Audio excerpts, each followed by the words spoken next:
আসসালামু আলাইকুম। Emerging study এর পক্ষ থেকে সবাইকে স্বাগতম জানাচ্ছি। আশা করি শিক্ষার্থী বন্ধুরা তোমরা সবাই ভালো আছো, নিরাপদে আছো। আমি তানজিরুল হুসাইন রাব্বি, প্রভাষক, কৃষি বিশ্ববিদ্যালয় কলেজ, ময়মনসিংহ, অতিথি শিক্ষক কিশোর বাতায়ন এটুআই ও 2018 সালে অনুষ্ঠিত প্রাথমিক, মাধ্যমিক ও উচ্চ মাধ্যমিক শিক্ষকদের ডিজিটাল কন্টেন্ট প্রতিযোগিতায় সারা দেশে জাতীয়ভাবে প্রথম স্থান অধিকারী। প্রিয় শিক্ষার্থী বন্ধুরা, আমরা অষ্টম অধ্যায় দৃশ্যমান ও অদৃশ্যমান সম্পদের হিসাব রক্ষণ এই অধ্যায়টি সম্পর্কে আলোচনা করতেছিলাম। আমাদের এই ইমার্জিং স্টাডি প্ল্যাটফর্মে এই অধ্যায়ের আজকের শেষ লেকচার। ইনশাল্লাহ এই লেকচারটি করার পরে এই অধ্যায় সম্পর্কে তোমাদের আর কোনো প্রবলেম থাকার কথা না। আজকের টপিকগুলো হলো সম্পত্তি বিক্রয়জনিত লাভ বা ক্ষতি, সম্পত্তি বিক্রয় সংক্রান্ত জাবেদা দাখিলা, প্রাকৃতিক ও অদৃশ্যমান সম্পত্তির হিসাব রক্ষণ, এবং এই পাঠ শেষে তোমরা সম্পত্তি বিক্রয়জনিত লাভ ক্ষতি নির্ণয় করতে পারবে, এগুলোর জাবেদা দিতে পারবে। দৃশ্যমান সম্পত্তির পাশাপাশি আজকের লেকচার থেকে প্রাকৃতিক ও অদৃশ্যমান সম্পত্তির হিসাব রক্ষণ কিভাবে করতে হয় সেগুলো তোমরা ব্যাখ্যা করতে পারবে। প্রিয় শিক্ষার্থী বন্ধুরা, আমরা লাস্ট ক্লাসে স্থায়ী সম্পত্তি ক্রয় সম্পর্কে জেনেছিলাম যে একটা স্থায়ী সম্পত্তি আমরা যে ক্রয় করি সেগুলোর হিসাব রক্ষণ প্রসেসটা কিরকম হয়। আজকে আমরা দেখব যে একটা স্থায়ী সম্পদ ক্রয়ের পরে বাইং নিউ মেশিন, একটা মেশিন তুমি ক্রয় করেছো, এটা ক্রয়ের পরে যখন তুমি এটা সেলে যাও, আমি তোমাদেরকে একটু বুঝাই দেই যে যখন তুমি এটা বাইং করো অর্থাৎ মেশিনটা কেনো এবং এটা যখন তুমি বিক্রি করো, আলটিমেট তুমি যখন তোমার মেশিন বা ধরো একটা গাড়ি তুমি বিক্রি করলা, এক্ষেত্রে তোমার একটা কনফিউশন থাকে সবসময় যে তুমি প্রফিট করলা না লস করলা। অর্থাৎ এই প্রফিট এবং লসটা কিভাবে আমরা নির্ণয় করব যখন আমরা সম্পত্তি বিক্রয় করি। তো এটার জন্য সবচেয়ে গুরুত্বপূর্ণ যে বিষয়টা হলো সেটা হলো প্রতি বছরের আমাদের ডেপ্রিসিয়েশনটা জানা থাকতে হবে, এবং প্রতি বছরের ডেপ্রিসিয়েশন বা অবচয়টা যদি জানা থাকে তাহলে কিন্তু আমরা খুব সহজেই পুঞ্জীভূত অবচয়টা বের করতে পারবো এবং এর মাধ্যমে ফাইনালি আমরা জানতে পারবো যে এই সম্পদ, মেশিন, যন্ত্রপাতি, ডেলিভারি ভ্যান, আসবাবপত্র, ইকুইপমেন্ট যাই হোক না কেন, এই ফিক্সড অ্যাসেট বিক্রি করে আমাদের লস হলো নাকি লাভ হলো। এটা কিন্তু প্রায় পরীক্ষায় আসে স্থায়ী সম্পত্তি বিক্রয় সংক্রান্ত। তো এটার জন্য আমি অলরেডি বলে ফেলেছি যে তোমার প্রতি বছরের অবচয়টা দরকার, এবং প্রতি বছরের অবচয় যদি পাও তাহলে তুমি অ্যাকুমুলেটেড ডেপ্রিসিয়েশন বা পুঞ্জীভূত অবচয় বের করতে পারবে, যেটাই কিন্তু আমাদের স্থায়ী সম্পত্তি বিক্রয়জনিত লাভ বা ক্ষতি বের করার পূর্ব শর্ত। আমি তোমাদের একটা ছোট্ট উদাহরণ দিই। ধরো আমি একটা মোবাইল কিনবো। তো এখন এই যে মোবাইলটা আমি কিনবো শিক্ষার্থী বন্ধুরা, মোবাইলটা কেনার পরে আমি কিন্তু ৩ কারণে মোবাইলটা আমার কাছ থেকে চলে যেতে পারে। প্রথম কারণ হলো ব্যবহার হতে তুলে নেওয়া বা অবসর। অর্থাৎ আমি মোবাইলটা আর ব্যবহার করতে চাচ্ছি না। এটা আমি অনেক দিন ব্যবহার করছি। বিশেষ করে আ যন্ত্রপাতির ক্ষেত্রে এইটা হয় যে একটা যন্ত্রপাতি যখন অনেক বছর ইউজ হয় তখন ওটা কিন্তু স্বাভাবিকভাবে আর কর্মক্ষম থাকে না। ওটার থেকে সেইরকম সার্ভিস তুমি পাও না আগের মতো। তো সেটাকে আমরা কি করি? ব্যবসা থেকে তুলে নেই। এই কারণে কিন্তু স্থায়ী সম্পত্তি হস্তান্তর হতে পারে। সরাসরি তুমি সেল করতে পারো অথবা বিনিময়, এক্সচেঞ্জ করতে পারো। যেমন তোমার ডেস্কটপ আছে, পিসি কম্পিউটার, এগুলো তুমি বিনিময়ে পুরাতন অনেক কম্পিউটার বিক্রি করে বা বিনিময় করে তুমি নতুন ল্যাপটপ কিনলা। যন্ত্রপাতির ক্ষেত্রেও হয়, গাড়ির ক্ষেত্রে আরও হয়, পুরাতন সেকেন্ড হ্যান্ড গাড়ি বিক্রি করে কয়েকটা এর সাথে আরও কিছু তুমি এডিশনাল কিছু ক্যাশ দিলা এবং নতুন একটি ব্র্যান্ড নিউ তুমি কার কিনতে পারো। তো যেকোনো পদ্ধতিতে স্থায়ী সম্পত্তি হস্তান্তর করা হোক না কেন, সকল ক্ষেত্রেই হস্তান্তরের সময় সম্পত্তির বহিঃমূল্য, যেটাকে আমরা বলি পুস্তক মূল্য, শিক্ষার্থী বন্ধুরা, বহিঃমূল্য বা পুস্তক মূল্য, সম্পত্তির বহিঃমূল্য বা পুস্তক মূল্য খুব গুরুত্বপূর্ণ একটি শব্দ। বহিঃমূল্য বা পুস্তক মূল্য মানে হলো কত তোমার সম্পদের মূল্য বাকি আছে, সম্পদের কত মূল্য বাকি আছে, যেটা আমরা কিভাবে নির্ণয় করি? ক্রয় মূল্য থেকে পুঞ্জীভূত অবচয় বাদ দিলে ওই সম্পত্তির বহিঃমূল্য বা রিটেন ডাউন ভ্যালু, যেটাকে আমরা বলি পুস্তক মূল্য, আমরা কিন্তু সেটা ক্যালকুলেট করে বের করতে পারি। এবং এই বহিঃমূল্য বলতে বোঝায় যে তোমার সম্পত্তির কত মূল্য আর ব্যবহার করা বাকি আছে বা তুমি ব্যবহারযোগ্য, এটা আর কত ইউজফুল, লাইফের শেষ পর্যন্ত আর কতটুকু তুমি এটা থেকে সার্ভিস পাবা, এটা তুমি নির্ধারণ অবশ্যই করতে হবে। সম্পত্তি যে তারিখে হস্তান্তর করা হবে বা বিক্রয় করা হবে, হিসাবকালের শুরুর তারিখ থেকে ওই তারিখ পর্যন্ত অবশ্যই অবচয় হিসাবভুক্ত করতে হবে। তারপর সম্পত্তির হস্তান্তরে লাভ বা লোকসান আমাদের নির্ণয় করতে হবে। তো বিক্রয়ের মাধ্যমে স্থায়ী সম্পত্তির হস্তান্তর সম্পর্কে হিসাব বিজ্ঞান লিপিবদ্ধকরণ বিস্তারিত তুলে ধরা হলো, যেটা আমি একটু পরেই তোমাদেরকে আর কি দেখাবো। তার মানে এখান থেকে আমরা একটা লাইন পেলাম, খুবই গুরুত্বপূর্ণ একটা লাইন, যে লাইনটা আমি তোমাদেরকে আবারও বলতেছি। যে তারিখে সম্পত্তি বিক্রি করবা বা হস্তান্তর করবা, একেবারে শুরুর তারিখ থেকে, অর্থাৎ যেদিন তুমি সম্পত্তি পারচেজ করছো, আনটিল ইট সোল্ড, অর্থাৎ the time when you purchased the machine or fixed asset to till the sale of this asset, you must have to calculate this whole time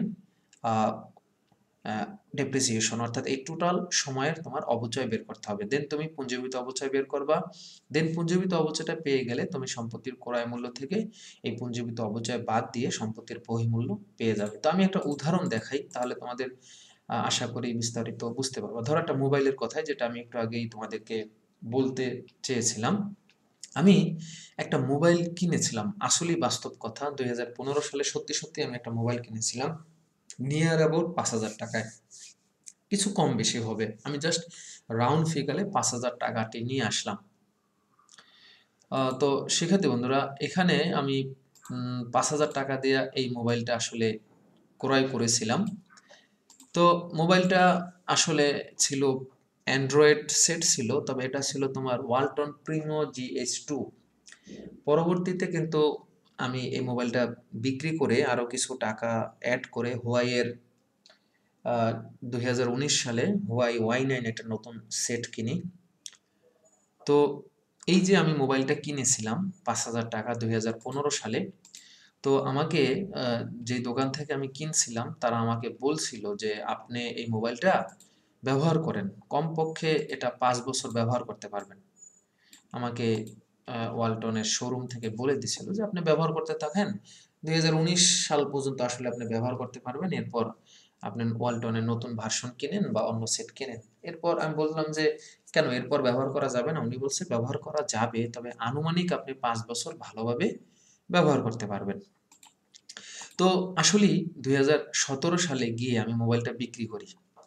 আমি বলছিলাম যে 2019 সালে আমি সেট কিনছি নতুন হুয়াইয়ের, এই আগেই 2017 সালে আমি এই সেটটা আসলে বিক্রি করি 2,500 টাকায় 2017 সালে। তার মানে আমি 3 বছর পর 2015 সালে আমি ব্যবহার করছি, 2016 সালে আমি মোবাইলটা ফুল সাপোর্ট পাইছি, সার্ভিস পাইছি।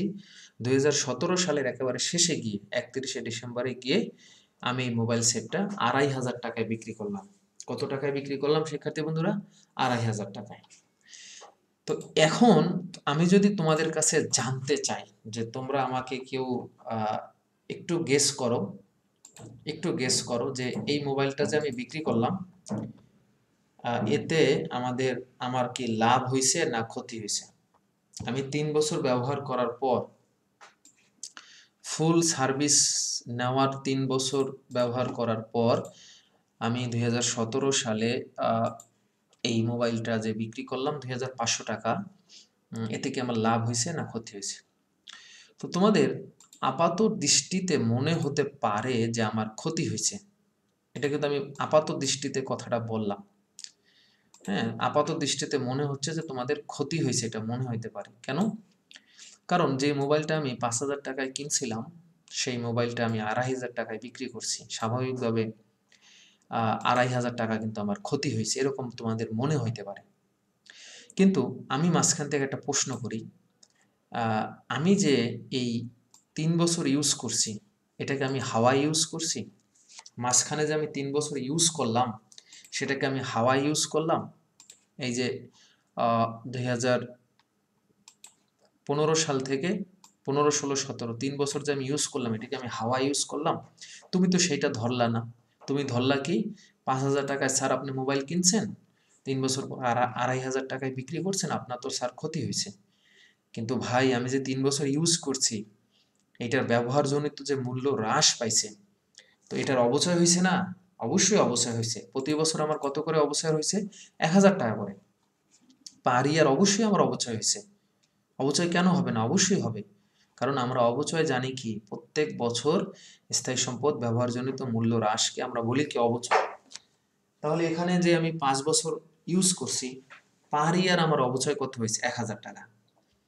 এখন বিক্রয়ের দিন পর্যন্ত, শুরুর দিন অর্থাৎ 2015 সালের জানুয়ারি মাসের 1 তারিখ 5,000 টাকা যে মোবাইল কিনছি, 2015 পুরা বছর, 2016 পুরা বছর, 2017 31শে ডিসেম্বর পর্যন্ত আমার কত টাকা ব্যবহার হয়েছে, যেটাকে আমরা বলি পুঞ্জীভূত অবচয়। তাহলে এক বছর, প্রতি বছরে আমি 1,000 টাকা আমার অবচয় হয়, মানে আমি স্থায়ী সম্পত্তি এতটুকু আর কি ব্যবহার করি প্রতি বছর আর কি। এটা আনুমানিক হিসাব করলাম। তাহলে প্রতি বছর যদি 1,000 টাকা হয়, তাহলে অবশ্যই আমি 3 বছর ইউজ করছি। 3 বছরে আমার কত হয়েছে? 3,000 টাকা আমার অবচয় হয়েছে। 3 বছরে আমার 3,000 টাকা অবশ্যই অবচয় হয়েছে। তো এখন প্রশ্ন হইল, 3 বছর আমার অবচয় হয়েছে, পুঞ্জীভূত অবচয় 3 বছরে মোট 3,000 টাকা। এইটা আমি যদি পুস্তক মূল্য বের করতে চাই, যে এটাকে আমি আমার যেহেতু কেনার সময় ওয়ালটন থেকে বলে দিয়েছিল যে 5 বছর ব্যবহার করতে পারবেন, তাহলে মানে আমি আরো 2 বছর ব্যবহার করতে পারতাম। তাহলে আল্টিমেট এইটার কত মূল্য আর বাকি আছে, বা এটা আর কতটুকু ব্যবহারযোগ্য অবস্থায় আছে, যেটাকে আমরা বলি কি পুস্তক মূল্য বা বহিমূল্য। বহিমূল্য বা পুস্তক মূল্য অর্থাৎ মার্কেট প্রাইস বলতে পারো। অর্থাৎ এইটা এখন বিক্রি করলে সর্বোচ্চ তুমি কত টাকা পেতে পারো, এটা যদি তুমি এখন বিক্রি করো, সর্বোচ্চ তুমি কত টাকায় পেতে পারো, যেটাকে আমরা বলি রিটেন ডাউন ভ্যালু বা পুস্তক মূল্য বা বহিমূল্য। তো আমি এখান থেকে আর 2,000 টাকা আমি আশা করতে পারি যে এটার এখন দাম মার্কেটে পাবো। কারণ আমি কিন্তু এটা কিনছিলাম কত টাকায়? 5,000 টাকায়। আর 3 বছর আমি ব্যবহার করছি, কত টাকা গেছে? 3,000 টাকা। তাহলে আল্টিমেট এইটার আর ব্যবহারযোগ্য অবস্থায় আছে, বা এটা থেকে আরো সুবিধা নেওয়া যাবে 2,000 টাকার। তাহলে এখন আমি যদি তুলনা করি, এই 2,000 টাকার সাথে, যদি এখন আমি তুলনা করি, আমি আসলে এটা কয় টাকায় বিক্রি করছি? 2,500 টাকায়। 2,000 টাকা এটা ব্যবহার উপযোগী আছে, বা এটা থেকে সর্বোচ্চ আমি 2,000 টাকা এটা ডিমান্ড করতে পারি, বা এটা আমি বলতে পারি যে ভাই এটার দাম 2,000 টাকা, 1 টাকা কম হলে আমি বিক্রি করব না। কিন্তু আসলে আমি বিক্রি করছি কত? 2,500 টাকায়। তার মানে যা আমার পাওয়ার কথা ছিল, তার চেয়ে আমি কি বেশি দামে বিক্রি করছি। 2,000 টাকা আমার এটা পাওয়ার কথা ছিল, কিন্তু আমি এটা 2,500 টাকায় বিক্রি করছি। তাহলে আল্টিমেট আমার এই মোবাইলটা থেকে আমি যদি গেইনের কথা ধরি, আল্টিমেট এই মোবাইল থেকে আমি 500 টাকা কি হয়েছে? গেইন হয়েছে বা লাভ হয়েছে। এখন এটা ক্ষতিও হইতে পারতো। আমি যদি এইটা 2,500 টাকায় বিক্রি না করে, এটা যদি আমি 1,000 টাকায় বিক্রি করতাম, এটা 2,500 টাকা বিক্রি না করে যদি আমি 1,000 টাকা বিক্রি করতাম, তাহলে 2,000 টাকা আমার এটার দাম বাকি ছিল বা পাওয়ার কথা ছিল। কিন্তু আমি 1,000 টাকা যদি বিক্রি করি, তখন আমার আল্টিমেট ক্ষতি হতো 1,000 টাকা। আশা করি শিক্ষার্থী বন্ধুরা, আমার বাস্তব জীবন থেকে আমি যে উদাহরণটা তোমাদের তুলে ধরলাম, এইটা তোমরা বুঝতে পারছো। তোমরা এখানে অবশ্যই একটা স্ক্রিনশট নিয়ে নিতে পারো, কারণ এইটা খুবই গুরুত্বপূর্ণ। এখান থেকে প্রায় আমাদের পরীক্ষা আসে স্থায়ী সম্পত্তি বিক্রয়জনিত লাভ বা স্থায়ী সম্পত্তি বিক্রয়জনিত ক্ষতি। তো বিষয়টা আমার বিশ্বাস যে তোমরা বুঝতে পেরেছ। শিক্ষার্থী বন্ধুরা, এখন কিভাবে আমরা লাভ ক্ষতি নির্ণয় করলাম সেই বিষয়টা একটু তোমাদেরকে ধরাই দেই। সেল অফ প্লান্ট অ্যাসেট বা স্থায়ী সম্পত্তি বিক্রয়। স্থায়ী সম্পত্তি বিক্রয়ের ক্ষেত্রে যে তারিখে বিক্রয় করা হবে সেই তারিখ পর্যন্ত বিক্রিত সম্পত্তির অবচয় হিসাবভুক্ত করতে হবে, যেটাকে আমরা পুঞ্জীভূত অবচয় বলি। তো পুঞ্জীভূত অবচয় যদি আমরা পেয়ে যাই, দেন আমরা সম্পত্তির বিক্রয় বিক্রয় মূল্য বা বহিমূল্য অপেক্ষা যদি বেশি হয়, বিক্রয় মূল্য যদি বহিমূল্য অপেক্ষা বেশি হয়, বহিমূল্যটা কি? ক্রয় মূল্য থেকে পুঞ্জীভূত অবচয় বাদ দিলে এটার যত দাম, বিক্রয়যোগ্য অবস্থায় কত আছে বা কত টাকায় তুমি বিক্রি করে সর্বোচ্চ পেতে পারো, সেটা তুমি পাবে। তো বিক্রয় মূল্য যদি বহিঃমূল্যের চেয়ে বেশি হয় তাহলে আমরা বলবো যে সম্পত্তির লাভ হয়েছে। এই লাইনটা তোমরা একটু খেয়াল করো, যদি আমি একটু পরপরই এটা আবার আলোচনা করব। যদি বিক্রয় মূল্য বহিঃমূল্য অপেক্ষা বেশি হয় তাহলে কি হবে? তাহলে কিন্তু লাভ হবে। অন্যদিকে আমাদের বিক্রয় মূল্য যদি বহিঃমূল্য অপেক্ষা কম হয় সেক্ষেত্রে আমাদের কি হবে? ক্ষতি হবে। অনেকে কিন্তু বলে থাকে যে স্যার বিক্রয় মূল্য এবং বহিঃমূল্য যদি সমান হয়, হতে পারে কিন্তু এটা ঘটনা চক্রে কাকতালীয়ভাবে হয়। আসলে এরকম কখনো হয় না। হয় বহিঃমূল্য থেকে বিক্রয় মূল্য বেশি হয় অথবা বহিঃমূল্য থেকে বিক্রয় মূল্য কম হয়। তাহলে আমরা যদি এটাকে একটা ফরম্যাটে নিয়ে আসি, নিচে একটা ফরম্যাট আছে, আশা করি তোমরা ফরম্যাটটা দেখতে পাচ্ছ। এই ফরম্যাটটা যদি আমরা একটু দেখি, প্রথমে আমাদের যেই জিনিসটা লাগবে, শিক্ষার্থী বন্ধুরা, প্রথমে আমাদের লাগবে সম্পত্তির মূল্য বা সম্পত্তির ক্রয় মূল্য, যেটাকে আমরা বলতে পারি টোটাল যে মূল্যটা, যে দামে তুমি আসলে সম্পত্তিটা কিনছো। তো এইখান থেকে তুমি পুঞ্জীবিত অবচয় বাদ দেবা। যে তারিখ পর্যন্ত তোমার সম্পত্তি বিক্রি হয়েছে ওই তারিখ পর্যন্ত তোমার কি বের করতে হবে? পুঞ্জীবিত অবচয়। তো ক্রয় মূল্য থেকে পুঞ্জীবিত অবচয় যদি আমরা বাদ দেই তাহলে আমরা সম্পত্তির পুস্তক মূল্য বা বহিঃমূল্য পাবো। এখন এই বহিঃমূল্য যদি বিক্রয় মূল্য থেকে বড় হয়, বহিঃমূল্য যদি বিক্রয় মূল্য থেকে বড় হয় তাহলে সম্পত্তি বিক্রয়জনিত ক্ষতি হবে। বহিঃমূল্য যদি বেশি হয় আর বিক্রয় মূল্য যদি কম হয় তাহলে কি হবে? বিক্রয়জনিত ক্ষতি আসবে। ঠিক আছে? আর যদি উল্টা হয় যে বহিঃমূল্য কম, বেশি দামে বিক্রি করছো, লাভ বেশি হয়েছে, সেক্ষেত্রে তোমার লাভ হবে। তো দুই ধরনের হতে পারে। অনেকের হয়তো কনফিউশন লাগতে পারে, আমি আরেকটু ব্যাখ্যা করে বুঝাই। যদি বিক্রয় মূল্য বড় হয়, বিক্রয় মূল্যটা যদি বড় হয় তাহলে কিন্তু এই রেজাল্ট আসবে ঋণাত্মক রেজাল্ট। কারণ বহিঃমূল্যের চেয়ে বিক্রয় মূল্য বেশি হলে নেগেটিভ ফিগার আসবে, সেক্ষেত্রে লাভ হবে। মানে পুস্তক মূল্য যদি কম হয় আর বেশি দামে যদি বিক্রি করো তাহলে লাভ হবে।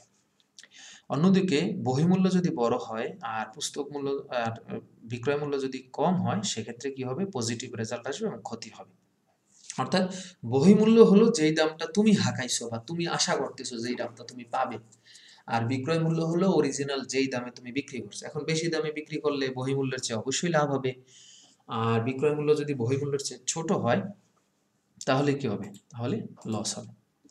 তো বিষয়গুলো আমরা এখন অঙ্ক দেখবো। অঙ্কে গেলে আমাদের দেখবো আরো বেশ কিছু সমস্যার সমাধান হবে ইনশাল্লাহ। এখন আমরা দেখি তাহলে শিক্ষার্থী বন্ধুরা, আমরা যদি লাভ করি, সম্পত্তি বিক্রয়ের ফলে যদি লাভ হয়, আমরা সম্পত্তি বিক্রয়জনিত যদি লাভ হয়, লাভ কখন হবে শিক্ষার্থী বন্ধুরা? যখন বিক্রয় মূল্য বেশি হবে আর বহিঃমূল্য বা পুস্তক মূল্য ছোট হবে।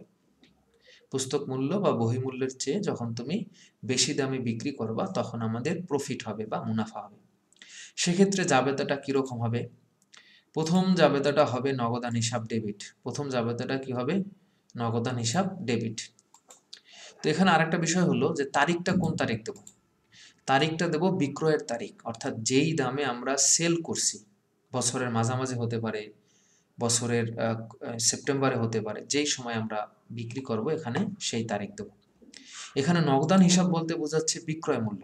নগদান হিসাব বলতে শিক্ষার্থী বন্ধুরা কোন মূল্য বোঝাচ্ছে? বিক্রয় মূল্য। অর্থাৎ তুমি যে দামে পণ্যটা, মানে যে দামে তুমি আমাদের যে স্থায়ী সম্পদ যেই দামে বিক্রি করছি সেই দামটা কিন্তু এখানে হবে। 50,000 টাকায় বিক্রি করতে পারো, 60,000 টাকায় বিক্রি করতে পারো। যদি চেকে বিক্রি করো তাহলে ব্যাংক হিসাব ডেবিট হবে, আর নগদে বিক্রি করলে ওই সম্পত্তি নগদান হিসাব ডেবিট হবে। আমাদের পুঞ্জীবিত অবচয় আর রাখার দরকার নেই, কারণ আমরা সম্পত্তি বিক্রয় করে দিচ্ছি। তো এতদিন যেহেতু সম্পত্তি বিক্রয় করে দিচ্ছি, সম্পত্তির দামটা যাতে ঠিক থাকে শেষ পর্যন্ত, এর এগেনস্টে কন্ট্রা অ্যাসেট হিসাবে আমরা পুঞ্জীবিত অবচয় রাখছি। যেহেতু অ্যাসেটই নাই তাহলে এর বিপরীত সম্পত্তি বা কন্ট্রা অ্যাসেট রাখার সুযোগ নাই। সেক্ষেত্রে এতদিন ধরে যেটাকে আমরা ক্রেডিট করছি এইটা আমরা ডেবিট করে হিসাব কাটাকাটি করে দেব। বলতে পারো দায় হ্রাস পাইছে। তার মানে পুঞ্জীবিত অবচয় আমাদের ডেবিট হয়ে যাবে। যেহেতু আমাদের সম্পদও নাই তাই এই পুঞ্জীবিত অবচয়কে মাইনাস করে দেব। যেই সম্পদটা আমরা এতদিন ধরে আগলে রেখেছি সেই সম্পদ যেহেতু আমরা বিক্রি করে দিছি শিক্ষার্থী বন্ধুরা, তার মানে আমাদের সম্পদ হ্রাস পেয়েছে। সম্পদ হ্রাস পেলে ক্রেডিট হয়। কোন দামে আমরা দেব? ক্রয় মূল্য।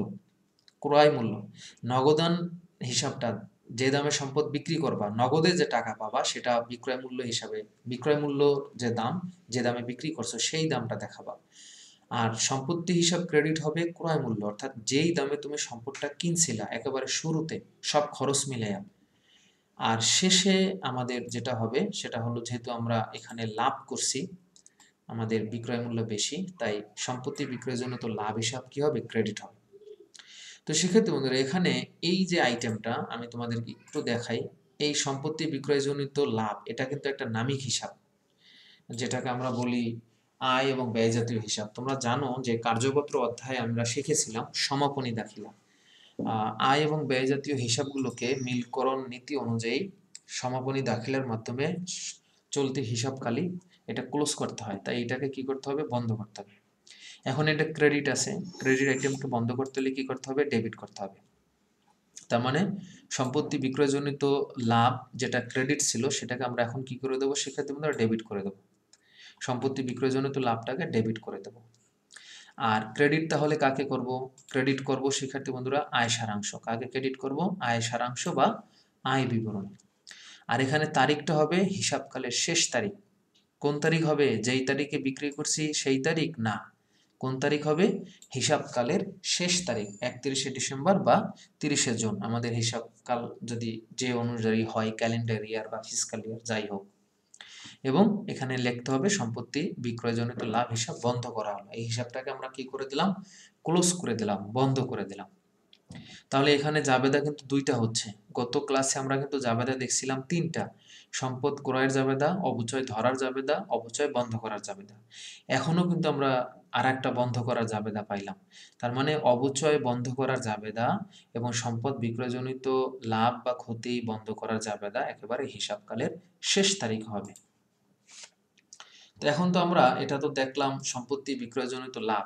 যদি সম্পত্তি বিক্রয়ের ফলে ক্ষতি হয়, সব সময় যে লাভ হবে বিষয়টা তো এরকম না, আমাদের তো ক্ষতিও হতে পারে, তাই না? এই যে ক্ষতি, ক্ষতি হলে আমরা সেটাকে কিভাবে দেখাবো শিক্ষার্থী বন্ধুরা, সেই বিষয়টা আমি তোমাদেরকে এখন দেখাচ্ছি। যদি ক্ষতি হয়, তো ক্ষতি হোক লাভ হোক যাই হোক, নগদান হিসাব ডেবিট হবে, সেটা নিয়ে কোনো সমস্যা নাই। কারণ তুমি নগদ টাকা পেয়েছো, সম্পত্তি বিক্রি করে তুমি কি নগদ টাকা শিক্ষার্থী বন্ধুরা পেয়েছো।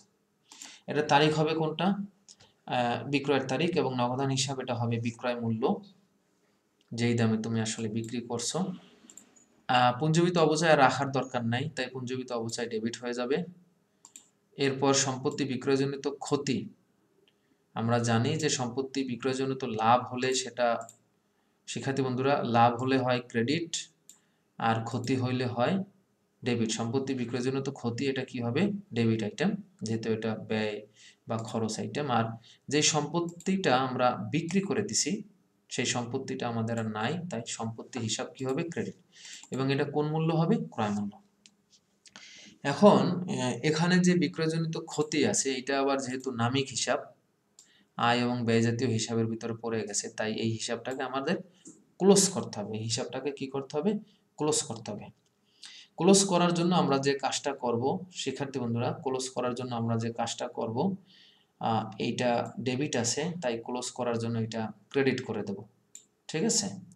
আর বিপরীতে আমরা জানি যে আয় সারাংশ ডেবিট হবে, আর এটা অবশ্যই হিসাবকালের শেষ তারিখ হবে। আশা করি শিক্ষার্থী বন্ধুরা তোমরা সম্পত্তি বিক্রয়জনিত লাভ বা সম্পত্তি বিক্রয়জনিত ক্ষতি এটা নির্ণয় কিভাবে করবা, একই সাথে এটার জাবেদা কিরকম হবে সেই সম্পর্কে ডিটেলস আমি আলোচনা করে দিলাম। ইনশাল্লাহ এটা নিয়ে আর প্রবলেম নাই। এখন যদি এমন হয়, আচ্ছা এখানে আরেকটা জিনিস তোমাদেরকে বলছিলাম যে, হ্যাঁ বলা হয়েছে ক্ষতি কখন হবে, যখন বিক্রয় মূল্যের চেয়ে পুস্তক মূল্য বেশি হবে, এটা তো আলোচনা করছি। যাই হোক, এখন যদি পুস্তক মূল্য এবং বিক্রয় মূল্য দুইটা সমান হয়, অর্থাৎ লাভও হবে না ক্ষতিও হবে না, যেই দাম তুমি ধারণা করতেছো পাবে বই মূল্য বা পুস্তক মূল্য সেই দামে তুমি বিক্রি করলাম, সেক্ষেত্রে সবই সেম ঠিক থাকবে। দেখো জাবেদায় সব কিছুই সেম আছে। এই যে দেখো, আমরা যদি জাবেদার কথা বলি, এখানে জাবেদায় সব কিন্তু সেম, তাই না? জাস্ট কোনটা আসে নাই, বিক্রয়জনিত লাভ এবং ক্ষতি কোনোটাই আসে নাই। তো এটা আসলে হয় না, মানে খুবই রেয়ার। কারণ হলো ম্যাক্সিমাম সময় দেখা যায় আমরা হয় পুস্তক মূল্যের চেয়ে বেশি দামে বিক্রয় করি, অথবা পুস্তক মূল্যের চেয়ে আমরা কম দামে বিক্রয় করি, কিন্তু একেবারে পুস্তক মূল্যের দামেই যে বিক্রি করব এটা খুবই রেয়ার। তো এরকম হলে আমরা অ্যাজ ইউজুয়াল জাবেদা দেব, অর্থাৎ আমাদের কোনো বিক্রয়জনিত লাভ বা ক্ষতি আসবে না। তো এখন সেক্ষেত্রে বন্ধুরা আমরা একটা উদ্দীপক দেখি। আমাদের সামনে একটা উদ্দীপক আসছে, আমি উদ্দীপকটা একটু হাইলাইট করে দেই।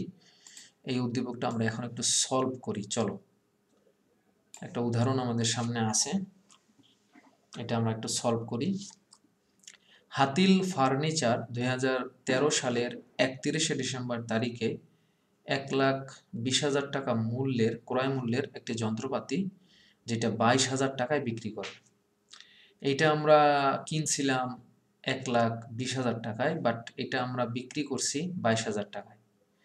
বিক্রিত যন্ত্রপাতির পুঞ্জীভূত অবচয় ছিল 98,000 টাকা। অর্থাৎ যখন আমরা বিক্রি করি, অর্থাৎ 2013 সালের 31শে ডিসেম্বর তারিখে, তখন এটার দাম ছিল 98,000 টাকা।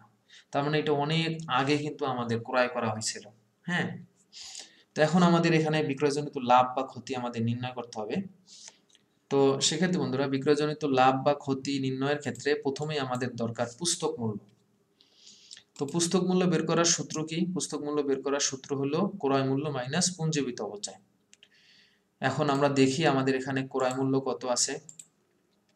আমাদের এখানে ক্রয় মূল্য আছে 1,20,000 টাকা, আর পুঞ্জীভূত অবচয় ছিল আমাদের 98,000 টাকা। তার মানে 1,20,000 থেকে যদি আমরা 98,000 টাকা বাদ দেই, তাহলে কিন্তু আমাদের 22,000 টাকা বের হইল পুস্তক মূল্য। এখন পুস্তক মূল্য 22,000 টাকা, আর আমরা বিক্রয়ও কিন্তু করছি 22,000 টাকায়। তার মানে আমাদের বিক্রয়জনিত লাভ বা ক্ষতি কিছুই হবে না। কেন?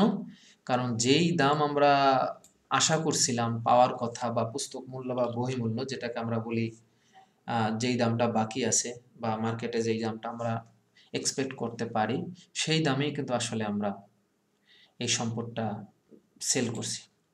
তাহলে আমরা যেহেতু সম্পদ সেল করছি, তাই নগদান হিসাব ডেবিট হবে 22,000 টাকা, যেহেতু আমরা নগদে টাকা পাইছি। আর এইটার পুঞ্জীভূত অবচয় আর রাখার দরকার নাই, তাই পুঞ্জীভূত অবচয় ডেবিট হয়ে যাবে।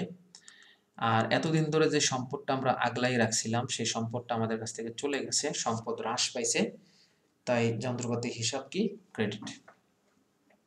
তো আশা করি শিক্ষার্থী বন্ধুরা তোমরা এই বিষয়টা ক্লিয়ারলি বুঝতে পেরেছো, যে কিভাবে আমরা পুস্তক মূল্যে বিক্রি করলে কি অবস্থা দাঁড়ায়। এখন একটু ভিন্ন ধরনের আমরা গাণিতিক সমস্যা দেখি। আমাদের সামনে ভিন্ন ধরনের সেই গাণিতিক সমস্যাটা চলে আসছে, আমরা এটা একটু দেখি। তো এখানে আমরা উদ্দীপকটা একটু পড়ি। হাতিল ফার্নিচার 2013 সালের 31শে ডিসেম্বর তারিখে 1,20,000 টাকা ক্রয় মূল্যের যন্ত্রপাতি 32,000 টাকায় বিক্রি করে। লাইনটা খেয়াল করো শিক্ষার্থী বন্ধুরা, কত টাকায় বিক্রি করে? 32,000 টাকায়। 32,000 টাকায় আমাদের বিক্রয় এটা সেল হয়। আর পুঞ্জীভূত অবচয় ছিল 98,000 টাকা, ক্রয় মূল্য ছিল 1,20,000। তাহলে আমাদের প্রথমেই পুঞ্জীভূত অবচয় যেহেতু দেওয়া আছে, আমরা পুস্তক মূল্যটা বের করব। পুস্তক মূল্য আমাদের বের করার সূত্র হলো সম্পত্তির ক্রয় মূল্য থেকে পুঞ্জীভূত অবচয় বাদ। তাহলে আমরা পুস্তক মূল্য বের করে ফেললাম 22,000। এখন 22,000 টাকার এই সম্পদটা আমরা কত টাকায় বিক্রি করলাম? 32,000 টাকায়। 22,000 টাকার এই সম্পদটা আমরা বিক্রি করলাম কত টাকায়? 32,000 টাকায়। তাহলে আমাদের কিন্তু পুস্তক মূল্যের চেয়ে আমরা বেশি দামে বিক্রি করছি, অর্থাৎ যেই দামটা আমরা এক্সপেক্ট করেছিলাম পাওয়ার, তার চেয়ে কিন্তু আমরা বেশি দামে বিক্রি করছি। তাহলে আলটিমেট কিন্তু আমাদের এখানে কি হয়েছে শিক্ষার্থী বন্ধুরা? আলটিমেট আমাদের এখানে 10,000 টাকা কি হয়েছে? লাভ হয়েছে। এখন যেই 10,000 টাকা আমরা লাভ করছি, এটা কিন্তু ক্রেডিট পাশে যাবে। এই যে দেখো, এটা কিন্তু অলরেডি ক্রেডিট পাশে এসে পড়ছে। তো আমরা একটু দেখি জাবেদাটা তাহলে কিরকম হবে। নগদ টাকা যেহেতু আমরা পাইছি বিক্রি করে, তাই নগদান হিসাব ডেবিট হবে, নগদান হিসাব ডেবিট। আমাদের পুঞ্জীভূত অবচয় রাখার দরকার নাই, পুঞ্জীভূত অবচয় হয়ে যাবে ডেবিট। যেহেতু সম্পদই নাই, পুঞ্জীভূত অবচয় দিয়ে আমরা কি করব? কিছু করার নাই। আর সম্পদটাও আমাদের চলে গেছে, যেহেতু সম্পদ বিক্রি করে দিছি। আর আমাদের সম্পত্তি বিক্রয়জনিত লাভ কত হয়েছে? 10,000 টাকা। এখন এই সম্পত্তি বিক্রয়জনিত লাভ যেটা আমরা হইলো সেটাকে আবার কি করব আমরা? আয় বিবরণীর মাধ্যমে উল্টাইয়ে বন্ধ করব। অর্থাৎ সম্পত্তি বিক্রয়জনিত লাভ ক্রেডিট ছিল, এটা আমরা উল্টাইয়ে দেব। তার মানে এইটাকে আমরা ডেবিট করে দেব 10,000 টাকা। আর আয় বিবরণীর সাহায্যে আয় বিবরণী বা আয় সারাংশ হিসাব, তাহলে আমাদের সম্পদ বিক্রয়জনিত লাভ হিসাব কি হয়ে যাবে? বন্ধ হয়ে যাবে। তো শিক্ষার্থী বন্ধুরা, আশা করি বিষয়টা তোমরা বুঝতে পেরেছো। এখানে একটা বিষয় হলো সম্পত্তি বিক্রয়জনিত লাভ লাভ লোকসান বিবরণীর অন্যান্য আয়ের মধ্যে আয় হিসাবে দেখাতে হবে। খুবই গুরুত্বপূর্ণ একটা লাইনটা আমি তোমাদের আবার একটু হাইলাইট করে দিচ্ছি। আমরা যখন আর্থিক অবস্থার বিবরণী করি, এর পরের চ্যাপ্টারই কিন্তু আমাদের আর্থিক অবস্থার বিবরণীতে আছে। আর্থিক অবস্থার বিবরণীর কয়েক ধরনের লাভ আছে। মোট লাভ, পরিচালন মুনাফা। পরিচালন মুনাফার সাথে আমরা অন্যান্য আয় যোগ দিই এবং অন্যান্য ব্যয় বাদ দিই। তো এই যে বিক্রয়জনিত লাভ, এটা লাভ লোকসান বিবরণীর বা বিশদ আয় বিবরণীর অন্যান্য আয়ের ভিতর দেখাইতে হবে। ক্যাটাগরিটার নাম কি শিক্ষার্থী বন্ধুরা? আমি একটু হাইলাইট করে দেই। ক্যাটাগরিটার নাম হলো অন্যান্য আয়। ক্যাটাগরিটার নাম কি? অন্যান্য আয়। অন্যান্য আয়ের ভিতর দেখাবো। আর যদি বিক্রয়জনিত ক্ষতি হইতো, সেটা অন্যান্য আমরা কি করতাম? ব্যয়ের ভিতরে, অন্যান্য ব্যয়ের ভিতরে আমরা দেখাইতাম। তো আশা করি শিক্ষার্থী বন্ধুরা এই পর্যন্ত তোমরা বুঝতে পেরেছো যে বিক্রয়জনিত লাভটা আমরা কিভাবে আর কি দেখাবো। এখন আমরা অন্য আরেকটা উদ্দীপক দেখি। এমএস জিয়া ট্রেডার্স মানে মেসার্স জিয়া ট্রেডার্স 2013 সালের জুলাই মাসের 1 তারিখে 10,000 টাকায় একটি মেশিন বিক্রি করেন। বিক্রিত মেশিনের প্রকৃত ক্রয় মূল্য ছিল 80,000 টাকা। মানে যখন এই মেশিনটা কেনা হয়েছিল তখন 80,000 টাকায় কেনা হয়েছিল এবং এটার আনুমানিক আয়ুষ্কাল 8 বছর। তাহলে কিন্তু এখান থেকে অবচয়টা আমরা বের করতে পারি 10,000 টাকা। একটা জিনিস মনে রাখবা, অবচয় ধরার যদি কোনো স্পেসিফিক পদ্ধতি না বলে, সরলরৈখিক বা ক্রমহ্রাসমান, দ্বৈত ক্রমহ্রাসমান কিছু যদি না বলে, সেক্ষেত্রে আমরা স্থির কিস্তি পদ্ধতি মানে স্ট্রেট লাইন বা সরলরৈখিক পদ্ধতি করব। তো এই লাইনটা থেকে কিন্তু আমরা এই সম্পত্তির অবচয়টা বের করে ফেলতে পারি যে আমাদের ক্রয় মূল্য 80,000 টাকা, ক্রয় মূল্য আমাদের আছে 80,000 টাকা আর আয়ুষ্কাল হলো 8 বছর। তাহলে কিন্তু অবচয় অলরেডি তুমি বুঝতেই পারছো যে এখানে অবচয় হবে 10,000 টাকা। 1 জানুয়ারি 2013 সালে পুঞ্জীভূত অবস্থায় ছিল 60,000। তার মানে মেশিনটা ক্রয়ের 6 বছর পরের অবস্থায় আমরা আছি। যেহেতু প্রতি বছর 10,000 টাকা করে 6 বছরে 60,000 টাকা তোমার অবচয় হয়েছে। এখন আমরা 6 বছর পরে এসে কিন্তু মেশিনটা বিক্রি করছি। তাহলে আমাদের অবচয় আমরা বের করে ফেললাম 10,000 টাকা, একটু আগেই তোমাদের দেখাইছি। আর 2013 সালে আমাদের কিন্তু অবচয় হবে অর্ধেক। কেন অর্ধেক হবে? আমরা যদি এই লাইনটা খেয়াল করি, শিক্ষার্থী বন্ধুরা ভালো করে খেয়াল করো। আমরা কিন্তু বিক্রি করছি 2013 সালের জুলাই মাসের 1 তারিখ। জুলাই মাসের 1 তারিখ। তার মানে 2013 সাল অর্থাৎ প্রথম মাস, এই অঙ্ক যে আমরা করব, অঙ্কের প্রথম মাস যেটা আমরা ধরবো আর কি, সেক্ষেত্রে আমাদের কিন্তু 6 মাসের অবচয় আমরা ধরবো। কয় মাসের অবচয় ধরবো শিক্ষার্থী বন্ধুরা? 6 মাসের। কেন 6 মাসের? কারণ হলো আমাদের জুলাই মাসের 1 তারিখ মেশিনটা বিক্রি করার কারণে এই 2013 সালে আমরা 6 মাস আমাদের এই মেশিনটা ব্যবহার করার সুযোগ পাইছি, তাই আমরা এখানে অর্ধেক ধরবো। তাহলে 10,000 টাকার অর্ধেক আমাদের কত হবে? 5,000 টাকা। মানে 6 মাস গুণ 6 ভাগ 12। তো এগুলো তোমরা পারো, এগুলো নিয়ে আমি ডিটেলস আর যাচ্ছি না। তো যাই হোক, এখন সম্পত্তি বিক্রয়জনিত লাভ না ক্ষতি হয়েছে এটা আমরা একটু নির্ণয় করি। আমাদের এই সম্পত্তির ক্রয় মূল্য ছিল কিন্তু 80,000 টাকা। আর এই সম্পত্তির পুঞ্জীভূত অবচয় আমাদের মোট কিন্তু 75,000 টাকা।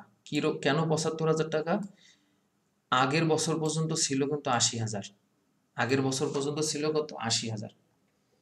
তো 80,000 টাকা ছিল তোমার, 80,000 টাকা ছিল আগের বছর পর্যন্ত, অর্থাৎ আমি ভুল বলছি, সরি। পুঞ্জীভূত অবস্থায় 65,000 টাকা, এটা ঠিক আছে, কিন্তু এই 65,000 টাকা কিভাবে হয়েছে? তোমার আগে ছিল 60,000, ঠিক আছে? আগে ছিল 60,000 বিক্রি করার আগ পর্যন্ত, আর এই বছরে তোমার 5,000 টাকার অপচয় হয়েছে, তাহলে মোট কিন্তু তোমার 65,000 টাকা অপচয় হয়েছে। ঠিক আছে? তার মানে তোমার 65,000 টাকা অপচয় হয়ে গেছে। আগের 60,000 আর চলতি বছরে তোমার 5,000। এখন আসো পুস্তক মূল্য বা বহি মূল্যটা আমরা বের করব। ক্রয় মূল্য থেকে পুঞ্জীভূত অপচয় বাদ দেব, তাহলে আমাদের বহি মূল্যটা বের হয়ে যাবে 15,000। এখন বহি মূল্যের চেয়ে আমরা কিন্তু কম দামে বিক্রি করছি। আমরা কিন্তু কম দামে বিক্রি করছি। আমরা কিন্তু 10,000 টাকায় বিক্রি করছি, কিন্তু আমাদের বাজারের দাম বা এটা থেকে আমরা এক্সপেক্ট করেছিলাম 15,000 টাকা পাওয়া যাবে। এটা থেকে আমরা এক্সপেক্ট করেছিলাম কত? 15,000 টাকা পাওয়া যাবে, কিন্তু আলটিমেট আমরা 15,000 টাকা পাই নাই, পেতে আমরা ব্যর্থ হয়েছি। তাহলে আমাদের কি হয়েছে? সম্পত্তি বিক্রয়জনিত ক্ষতি হয়েছে।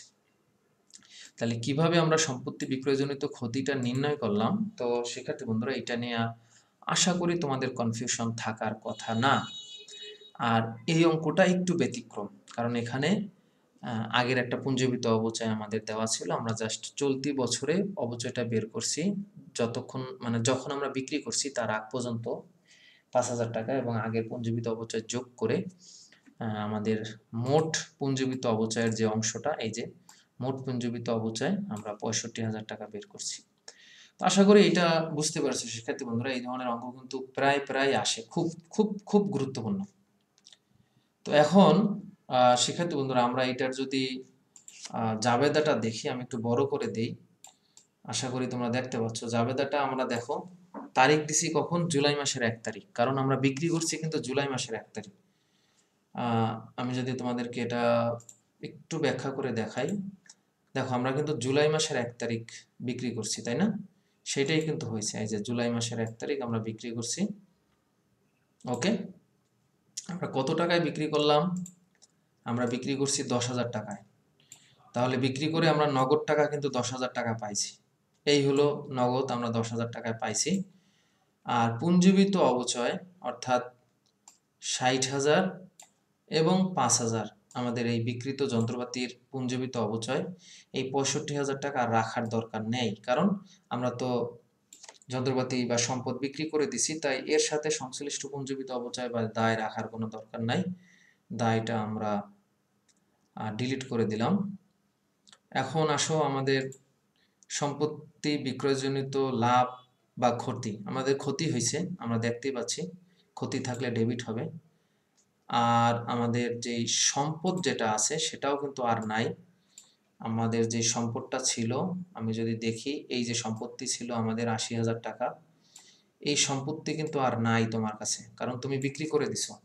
তার মানে এই সম্পত্তিও আমাদের কি চলে গেছে। ঠিক আছে? এই যে সম্পত্তি, আমি আবারও দেখাই, এই সম্পত্তি তুমি বিক্রি করে দিছো, তার মানে এই সম্পত্তি তোমার কাছে নাই, সম্পদ চলে গেছে, সম্পদ হ্রাস পেলে ক্রেডিট। তো আশা করি শিক্ষার্থী বন্ধুরা, স্থায়ী সম্পত্তি বিক্রয়জনিত লাভ ক্ষতির যে বিষয়গুলো তোমরা ক্লিয়ারলি বুঝতে পেরেছো। তো আমরা দৃশ্যমান সম্পত্তির ক্ষেত্রে অবচয় ধরি, এটা আমরা করেছি। এখন আমরা দেখব প্রাকৃতিক সম্পদের ক্ষেত্রে আসলে কি করি। তোমরা কিছু প্রাকৃতিক ছবি দেখতে পাচ্ছ, যেমন বন থেকে কাঠ আহরণ করা হচ্ছে বা সমুদ্র থেকে মাছ, এগুলো সব প্রাকৃতিক সম্পদ। এখানে হয়তো বিদ্যুৎ তৈরি করা হচ্ছে টারবাইনের মাধ্যমে, এগুলো সবই হলো প্রাকৃতিক সম্পদ। বনজ সম্পদ, তৈল, প্রাকৃতিক গ্যাস ও কয়লা খনি ইত্যাদি প্রাকৃতিক সম্পদ, যেটাকে আমরা বলি ন্যাচারাল অ্যাসেট। এতদিন কিন্তু আমরা করেছিলাম প্লান্ট অ্যাসেট। তো প্রাকৃতিক সম্পদ ক্ষয়শীল প্রকৃতির হয়ে থাকে। যেসব সম্পত্তির মূল্য ব্যবহারজনিত কারণে ক্রমাগত হ্রাস পেতে থাকে তাকে ক্ষয়শীল সম্পত্তি বলে। এ সম্পদ ব্যবহারের পরিমাণের উপর ভিত্তি করে সম্পত্তি ক্ষয় বা নিঃশেষ খরচ নির্ণয় করা হয়। প্রাকৃতিক সম্পদ দুইভাবে অর্জিত হতে পারে: ক্রয়ের মাধ্যমে, অনুসন্ধানের মাধ্যমে, রিসার্চ করে। প্রাকৃতিক সম্পদ ক্রয় করা হলে এদের ক্রয় মূল্য সুনির্দিষ্টভাবে নির্ণয় করা সম্ভব হয়। এরূপ ক্ষেত্রে ক্রয়কৃত সম্পদের পরিমাণ জানা যায়, ফলে হিসাবকালে নিঃশেষ খরচ সহজেই নির্ধারণ করা যায়। কিন্তু অনুসন্ধানের মাধ্যমে খনিজ সম্পদ আবিষ্কার করলে এর ক্রয় মূল্য নির্ধারণ করা খুবই কমপ্লেক্স বা জটিল। অনুসন্ধান কাজে ব্যয়িত খরচকে মূলধন জাতীয় খরচ হিসাবে দেখিয়ে বা মূলধনায়িত করে খনিজ সম্পদের ব্যয়মূল্য নির্ধারণ করা হয়। এটা আমাদের বিষয়টা গুরুত্বপূর্ণ হলো যে প্রাকৃতিক সম্পদের নিঃশেষ খরচ আমরা কিভাবে নির্ণয় করব, যেটাকে আমরা ডিপ্লেশন বলি। প্রাকৃতিক সম্পদের মূল্য থেকে ভগ্নাবশেষ মূল্য বাদ দিয়ে অবচয়যোগ্য মূল্যকে মোট আনুমানিক সম্পদের সঞ্চিতির পরিমাণ দ্বারা ভাগ করে একক প্রতি নিঃশেষ খরচ নির্ণয় করা হয়। অর্থাৎ অবচয়যোগ্য মূল্য তো তোমরা বের করতে পারবা, সম্পত্তির মোট ব্যয় মাইনাস ভগ্নাবশেষ মূল্য, এই দুইটা বাদ দিলে কিন্তু আমরা আমাদের এই সম্পত্তির অবচয়যোগ্য মূল্য বের হয়। এখান থেকে ভাগ ভাগ দেব, মনে করো আমাদের ওই কতটুকু রিজার্ভ আছে, ধরো তেল কতটুকু রিজার্ভ আছে, বা মাটির নিচে গ্যাস কতটুকু গ্যাস রিজার্ভ আছে, মানে আনুমানিক কতটুকু ওখানে সঞ্চিতি আছে, বা কতটুকু আমাদের ওখানে গ্যাস ক্ষেত্র, মানে কতটুকু আমরা রিজার্ভ পাইছি। তো এটাকে যদি আমরা ভাগ দিই তাহলে একক প্রতি নিঃশেষ খরচটা আমরা বের করতে পারবো, দেন আমরা অবচয়টা বের করতে পারবো, বা ফাইনাল যে নিঃশেষ খরচ। কোনো নির্দিষ্ট হিসাবকাল শেষে ওই হিসাবকালের উত্তোলনের পরিমাণ বা বিক্রয়ের পরিমাণের সাথে একক প্রতি নিঃশেষ খরচ গুণ করে কালান্তিক নিঃশেষ খরচ নির্ণয় করা হয়। অর্থাৎ পার্টিকুলারলি কোনো একটা ইয়ারের যদি তুমি ডিপ্লেশন বা এই নিঃশেষ খরচটা বের করতে পারো, জাস্ট একক প্রতি নিঃশেষ খরচকে ওই বছরে কতটুকু তুমি এক্সট্রাক্ট করেছো বা উত্তোলন করেছো সেটা দিয়ে গুণ দিলেই তোমার ওই বছরের টোটাল নিঃশেষ খরচটা, বার্ষিক নিঃশেষ খরচটা বের হয়ে যাবে। তো এটা অন্য সূত্র দিয়েও করা যায়, এটা দেখো এই দুইটা সূত্রকেই কিন্তু নিচে আমি মার্জ করে দিয়েছি। সূত্র কিন্তু এইটাই, উপরের দুইটাকে ভাঙলে হয়, একত্র করলে হয়, অর্থাৎ এইটাকে ভাঙলে উপরের দুইটা হয়, বা উপরের দুইটাকে তুমি যদি সাম আপ করো, যোগ করো, তাহলে নিচের এইটা পাবে। অর্থাৎ ফাইনাল নিঃশেষ খরচ বা ডেপ্লিশন এক্সপেন্স বা কস্ট আমরা কিভাবে বের করব? প্রাকৃতিক সম্পদের মোট ব্যয় মাইনাস ভগ্নাবশেষ মূল্য, যেটাকে আমরা অবচয়যোগ্য মূল্য বলি, এটাকে আমরা ভাগ দেব আনুমানিক সঞ্চিতির পরিমাণ, এটার সাথে গুণ দেব নির্দিষ্ট হিসাবকাল 2013, 14, 15, মানে ওই রেসপেক্টিভ ইয়ারের আমরা উত্তোলনটা যদি গুণ দিই তাহলে আমরা ওই ইয়ারের নিঃশেষ খরচটা পেয়ে যাব।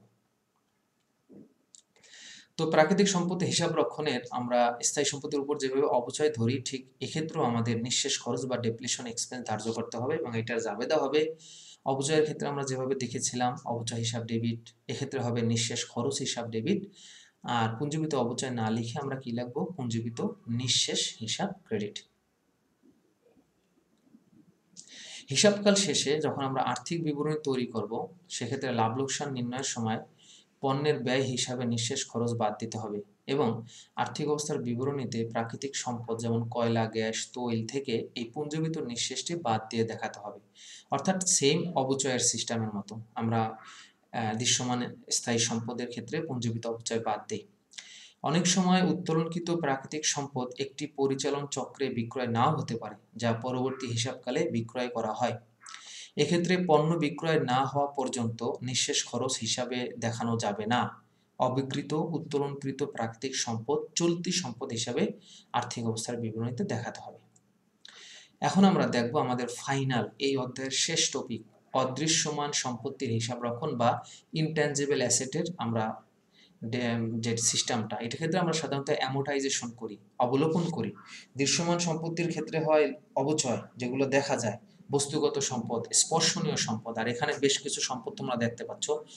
গুডউইল মানে সুনাম, trademark, patent, copyright, knowledge, brand, franchise, তারপর হতে পারে ইজারা সম্পত্তি, লাইসেন্স, এগুলো সব হলো ইনট্যাঞ্জিবল অ্যাসেট বা অদৃশ্যমান সম্পত্তি। এগুলোর ক্ষেত্রে আমরা কি করি? যে সকল সম্পদের বাস্তব অস্তিত্ব দেখা যায় না, ছোঁয়া যায় না, ধরা যায় না, টাচ করা যায় না, এগুলোকে ইনট্যাঞ্জিবল বা অদৃশ্যমান সম্পদ বা অস্পর্শনীয় সম্পদ বলে। এ সকল সম্পদের বাস্তব অস্তিত্ব বা আকার না থাকলেও ব্যবসায়ের আয় উপার্জনে এরা সেবা সরবরাহ করে এবং অর্থ উপার্জনে ভূমিকা রাখে। যেমন সুনাম, প্যাটেন্ট, গ্রন্থস্বত্ব, ব্র্যান্ড, লাইসেন্স, ইজারা, ফর্মুলা, ফ্র্যাঞ্চাইজ, ট্রেডমার্ক, কপিরাইট, এগুলো সব অদৃশ্য সম্পত্তির উদাহরণ, এবং এগুলো দীর্ঘমেয়াদী সম্পদ। এই সম্পত্তি অর্জন করতে যে ব্যয় হয় তা একটি মূলধন জাতীয় ব্যয়। এই সম্পদগুলো যেহেতু দীর্ঘমেয়াদী, তাই এই সম্পদগুলো দীর্ঘদিন ধরে হিসাব বইতে সংরক্ষণ করতে হয়। অদৃশ্য সম্পত্তির হিসাব রক্ষণ পদ্ধতি এবং অন্যান্য স্থায়ী সম্পত্তির হিসাব রক্ষণ পদ্ধতি সেম। অদৃশ্য সম্পত্তির ক্রয় মূল্য হিসাবভুক্ত করতে হয়, এবং এই খরচ অদৃশ্য সম্পত্তির কার্যকাল আয়ুষ্কারের মধ্যে যুক্তিসঙ্গত ভিত্তিতে খরচ দেখানো হয়। পরিত্যাগের সময় এই সম্পত্তির বই মূল্য হ্রাস পায়, ফলে লাভ বা ক্ষতি হলে অন্যান্য স্থায়ী সম্পত্তির অনুরূপ হিসাবভুক্ত করা হয়। তবে অস্পর্শনীয় সম্পত্তির ক্ষেত্রে অবচয়ের স্থলে আমরা অবলোপন খরচ নামে হিসাবভুক্ত করব। তার মানে স্থায়ী সম্পত্তির ক্ষেত্রে যেগুলো দেখা যায় দৃশ্যমান সেগুলো হবে অবচয়, আর যেগুলো দেখা যায় না সেগুলো হবে অবলোপন। এখন এগুলোর ক্ষেত্রে সাধারণত সরলরৈখিক পদ্ধতিতে আমরা এই নিঃশেষকরণ খরচ বা অবলোপন বের করি। একেবারে খুব ইজি সূত্র, উপরে হলো অদৃশ্য সম্পত্তির ব্যয় ভাগ হলো আয়ুষ্কাল। সাধারণত 40 বছরের বেশি এগুলো হয় না। জাবেদা হবে অবলোপন খরচ হিসাব ডেবিট, অদৃশ্য সম্পদ হিসাব ক্রেডিট। তো সেক্ষেত্রে বন্ধুরা আজকের ক্লাসটা আমরা শেষ করব। অনেক লং একটা class Tanzirul Hossain rabbi sir আজকে নিয়েছে। উদ্দেশ্য হলো এই অধ্যায়টা আমাদের আজকে শেষ করতে হবে। ইনশাল্লাহ আমরা শেষ করেছি। তো তোমরা এই অধ্যায়ের বেশ কিছু গাণিতিক সমস্যা আমি তোমাদেরকে বলবো, প্রয়োজনে বোর্ড এক্সারসাইজ সলভ করো, অথবা তোমরা আরেকটা কাজ করতে পারো, বইয়ের সাথেই কিছু টেক্সচুয়াল যে বইগুলো তোমাদের সেখানে বেশ কিছু উদাহরণ দেওয়া আছে, সেগুলো তোমরা তোমরা নিজেরা সলভ করো।